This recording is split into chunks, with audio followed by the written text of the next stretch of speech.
Okay. Yeah. All right, well, I just felt kind of motivated and led to talk about my reflections after a year of Light Up.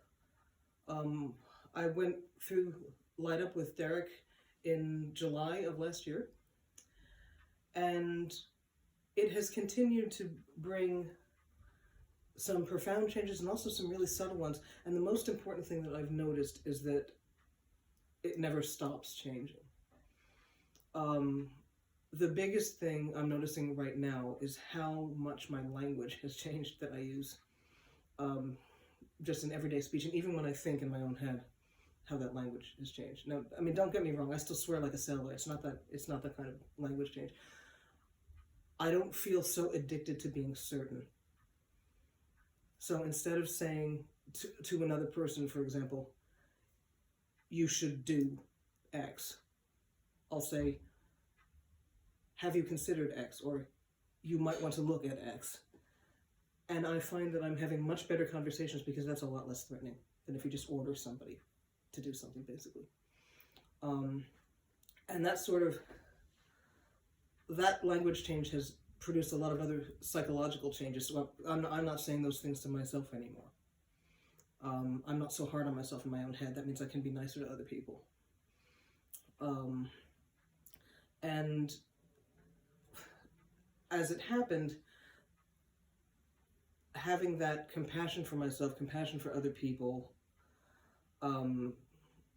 listening to my intuition to tell me when to speak and when to shut up, knowing when to shut up is a very important skill for me to learn. This helped me enormously being locked up with my significant other for several months. I'm not certain our relationship would have come out as well as it has if we hadn't both been through the process.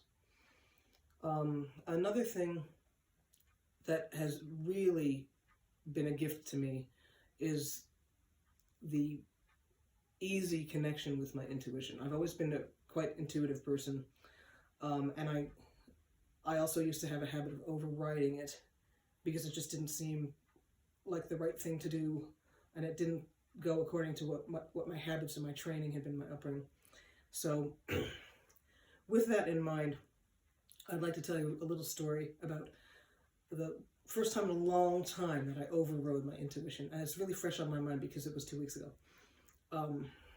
I'm a musician by trade, and I have a sideline as an amateur chef, and I have done some cooking for money. Anyway, this acquaintance of mine called me up and wanted me to work at her cafe as a substitute chef for a month. And I'm on the phone with her, and she's pushing really hard. She really wants me to do this. And my light is just going like all down through the center of my body. And you know what he's saying? He's saying, tell her no. Tell her no. Tell her no. Don't do this. And I should have listened to him, but what I did instead was I allowed my parents' voices, one on each side of my head, to drown him out by screaming, don't refuse money, ever! If you have free time, you have to do this. So I said yes. Well, guess what? It was a miserable experience, and she sacked me after the first week. So I should have listened to my light. And I was, when I got the text message firing me after a week, of course it's a stinging experience to get fired from anything, but then I just started laughing because I thought, my light could have told me this and did tell me this on the initial phone call, and I decided not to listen to him. I hope it will be a long time before I do that again.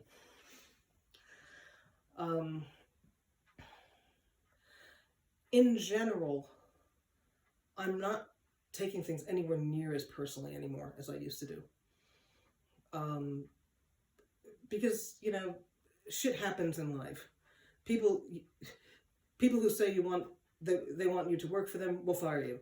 People who make appointments with you will stand you up. These things are going to happen. And through Light Up, I was able to remind myself that, yeah, this shit happens 99% of the time. It is not about me. 99% of the time, it is about the other person or about something that nobody can control. So why make it about me? It's pretty arrogant, actually. And my amount of stress is a very great deal less. I've also learned to wait for things. My story about that is my little kittens. Because I had a beloved cat that died last September, and we were just feeling ready to adopt another cat, and the lockdown slammed on. And we had an offer of one cat from somebody who really needed to rehome their cat because their partner was violently allergic to it. And so we went and got the cat carrier, we got everything that we would need, and the day before we were supposed to pick the cat up, they both came down with COVID. They're fine, but we didn't get that cat. The cat's fine too. And while they were recovering, they decided to give the cat to somebody else. And it actually made much more sense for the cat to go to that home than come to us. Okay, fine. Then there was another cat that fell through. And, you know, before I went through Light Up, I would have been just despairing and going, oh gosh, I'll never get a cat. This is so hard. You know, why does this always happen to me? And I just thought, you know, wait, the right cat will come along when it's supposed to come along. And I don't need to stress. So you know what I did? Following my Light's advice, I stopped stressing and I stopped looking. I just got on with my life. And lo and behold, about 3-4 weeks ago, I went on a Facebook group that I almost never go on because there's too many messages. And I was dead tired, and I had gone to bed, and then something woke me up at about 10:15 at night. And I went on this group. I was just prompted to go on this group. And the first message I see is this lady with 4 6-week-old kittens that she needs to be home immediately.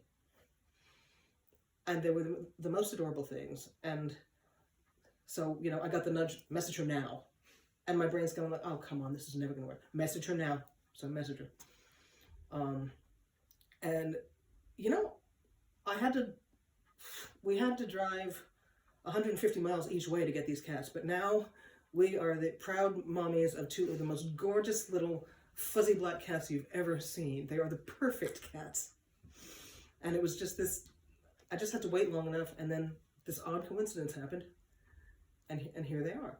And maybe that sounds like, I don't know, silly or not important enough, but it was really important to me.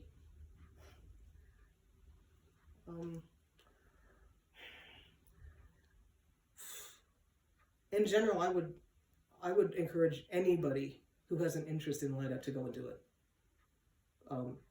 It certainly will not hurt you, and it can help in, I could talk for an hour about the ways that it's helped me, and it's still helping. And, you know, it only takes a few hours of your time. What do you have to lose?